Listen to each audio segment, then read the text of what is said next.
Okay, here I'm coming in on Road 585 at the recommendation of another traveler. They said it's well worth going in. It says the speed limit is 45 miles per hour. He said it's about 6 miles in, and he said the views are just spectacular, so here we go. Alright, I stopped at that historical marker, took some pictures, was reading, and somebody that just came out of this area stopped, and he said, "You've got to drive in." He said, "It's just, you don't want to miss it." So he said it's about 6 miles. The road's a little rough, as you can hear. And you know, this is one of the things that I get to do by living here in my van, in my house on wheels that takes me everywhere I want to go. I get to make impromptu decisions to go somewhere I didn't plan on going. And I'm just thrilled that this is what I get to do. When I say get to, I worked hard to get to this point, to where I could do this. And since I've been doing it for about a year and a half now, I just don't want it to be any different. I want to keep on, because I sleep well every night, and I'm happy to get up in the morning and see what the new day brings. So, anyway, I hope you're enjoying my videos. Come along with me. I'm going to turn the camera back around. We're on Road 585. Fixing to go over cattle guard. The road is a little worse at this point. You can tell that when people drive on it, when it's wet, it messes the road up terribly. I'm starting to learn that I really wish people would not do that, because oftentimes it takes a long, long time before the road is maintained. And so the more that people mess up the roads, drive on them when they're wet, the harder it is for the rest of us to enjoy. I think the colors here are pretty interesting. And over here, I can't see it too well, but there's just colors upon colors. Look at that. Oh my gosh, that's so pretty. Wow, that is so pretty. Wow. This Toyota 4Runner go around me because I know I'm going to be wanting to stop sometimes, go slow sometimes, whatever. I want to enjoy the beauty that I see. Wow, wow, wow, wow.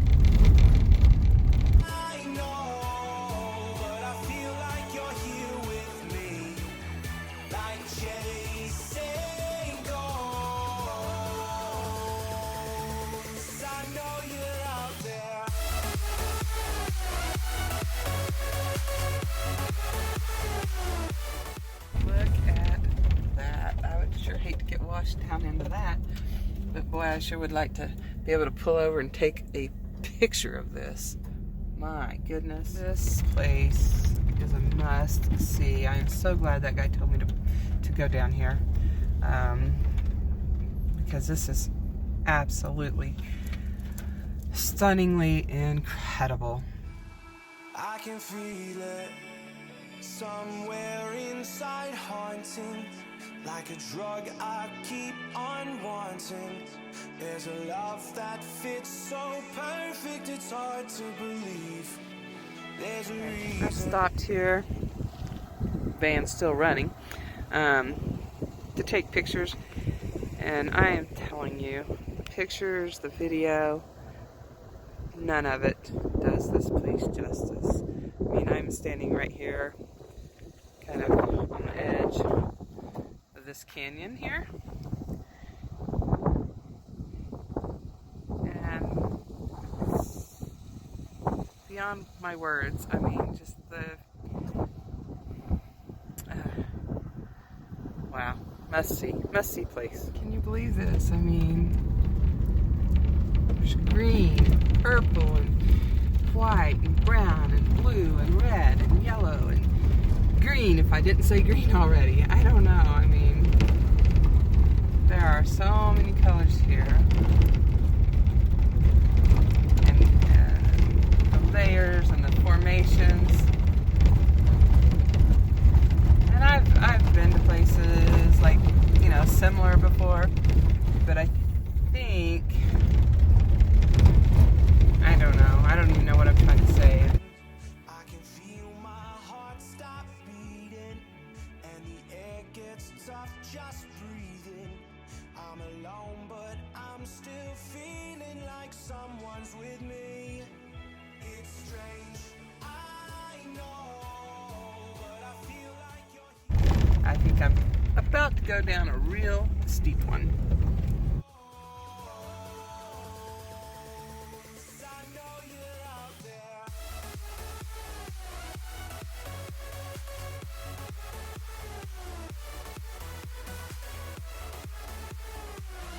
The road is a little rough here. I kind of got to the left of the bump worst of it. And there comes that Toyota 4Runner back. Boy, they're living life on fast time. Here's a sign that says no vehicles. It says it's a wilderness study area. It says behind this sign. It doesn't say anything about no camping, so I would presume that one could stop here and spend the night if they were of a mind to. Still on the downhill, so yeah, I'm going to imagine that there is quite a bit of an elevation change on this short stretch of road. Wow. This is really incredible. Over here, see the reddish brown rocks, the shapes that they have. And up here, some yellow rocks that are like standing one on each other, balancing, I don't know. Just sitting there. Where'd they come from? What are they doing there? I don't know. It's starting to sound like I'm arguing with myself or something. But no, really, I'm talking to you guys. It's weird. Wow. That incredible.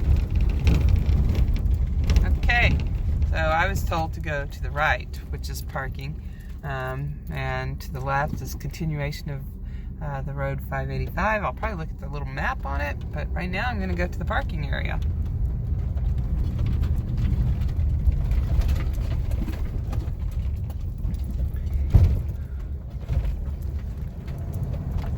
There's a little dry creek bed.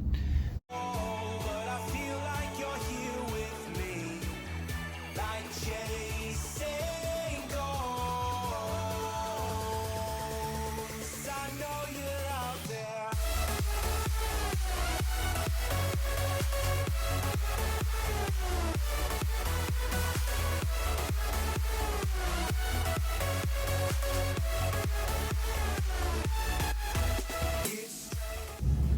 Uh-oh.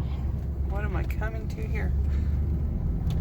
Looks like it's a wash down here. Yep, part of a wash, but since it's not been raining, we're going to be okay to do this. Might be some editing going on with this video.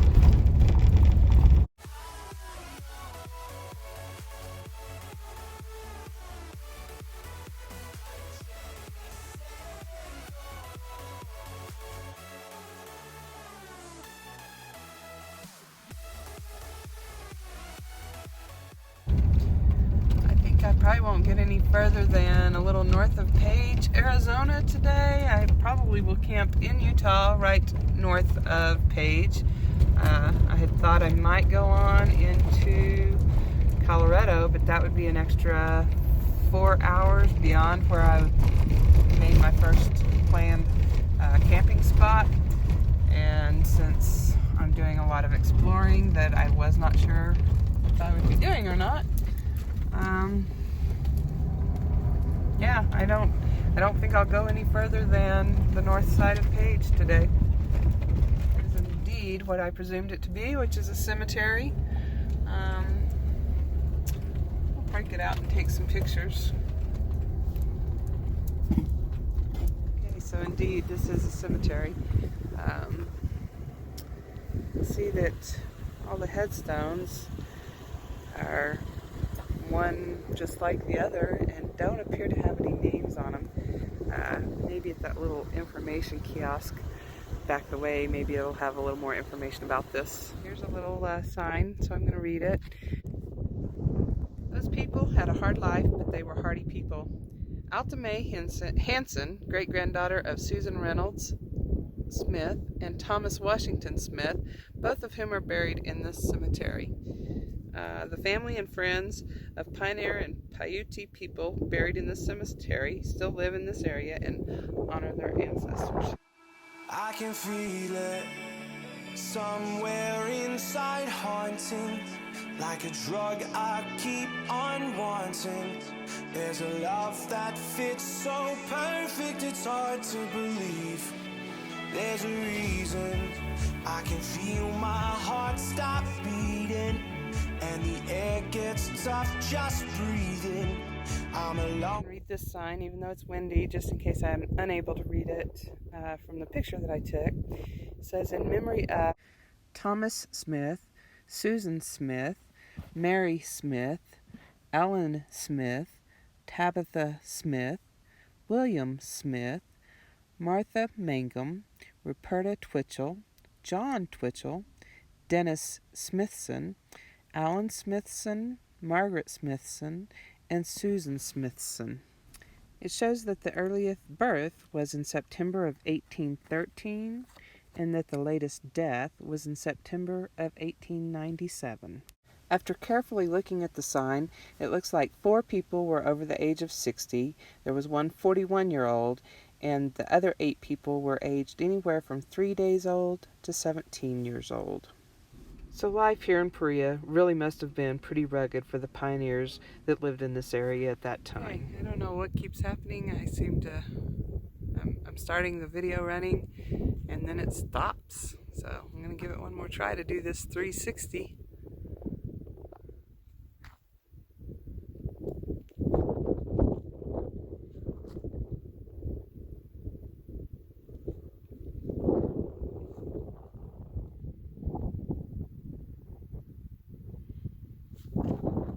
Gate here at this little cemetery is kind of cool how they did it.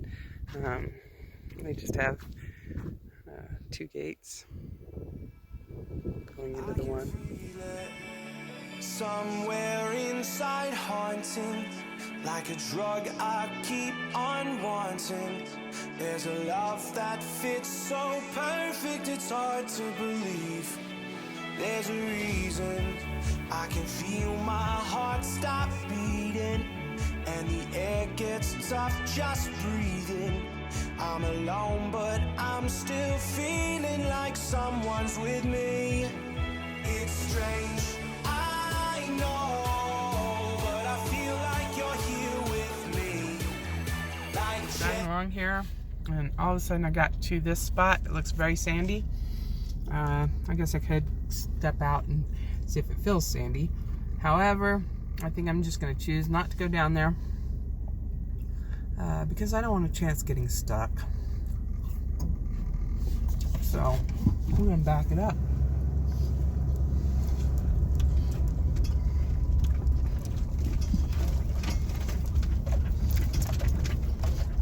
Thankfully, I don't have too terribly far to back up.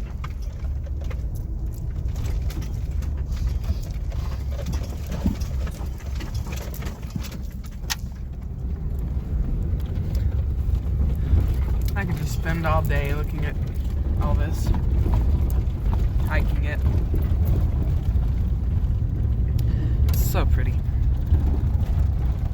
These white or yellow rock formations are pretty interesting. There's some with a lot of holes in them. Again, places where you could easily camp. No signs saying not to. And the BLM ranger at the BLM station told me that, oh, I just missed my turn. Told me that you can camp in any of the yellow or dark yellow areas on the map that I got, and this land is within that range. So I don't see any reason why one couldn't camp here.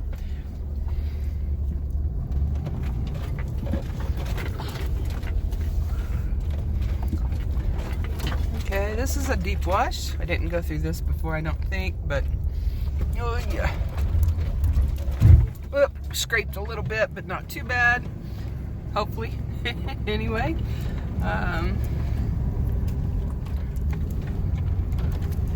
But before I went on that road there, so it's not necessary to go where that big dip was. Okay, it says that I'm at the Paria area in the Grand Staircase Escalante National Monument. The Paria Town site is located east across the Paria River. Please sign in and fill out a backcountry overnight permit if needed. So, yes, you can stay here overnight. There's the permits. No problem. I'll just stay the night here. Here's some little signs with information. I'm going to take pictures of them and hopefully I'll be able to read them later. So, we're here in the Paria Townside area. I barely read this, so I wanted to read it on camera.